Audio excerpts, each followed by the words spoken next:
எல்லா விஷயத்துலேயும் எதனா ஒரு காரிய தடை இருந்துகிட்டே இருக்கிறவங்க கண்டிப்பாக இந்த பரிகாரத்தை செஞ்சு பாருங்கள். நிச்சயமாக உங்களுடைய காரிய தடைகள் விலகும். இன்னைக்கு நாம் பார்க்கக்கூடிய இந்த பரிகாரத்தை 21 நாள் தொடர்ந்து செய்யணும். காலையிலேயே எழுந்து குளிச்சுட்டு பிள்ளையார் கோவிலுக்கு போயிட்டு உங்களுடைய வேண்டுதல் என்னவோ அதை பிள்ளையார்கிட்ட வச்சுட்டு 21 முறை அவரை வலம் வரணும். இதுக்கு கால நேரம்லாம் ரொம்ப ஸ்ட்ரிக்டெல்லாம் கிடையாது. காலையில் தான் பண்ணணும், ஈவினிங் தான் பண்ணணும் அப்படின்னு இல்லை. எந்த நேரம் வேணால் நீங்கள் பண்ணலாம்.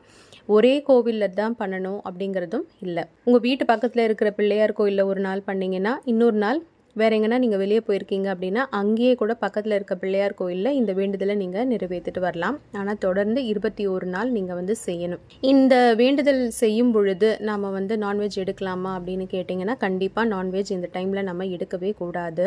அப்படி வலம் வரும் பொழுது ஓம் கம் கணபதியே நம என்கின்ற தாரக மந்திரத்தை மட்டும் நீங்கள் சொல்லிக்கிட்டு வலம் வாங்க.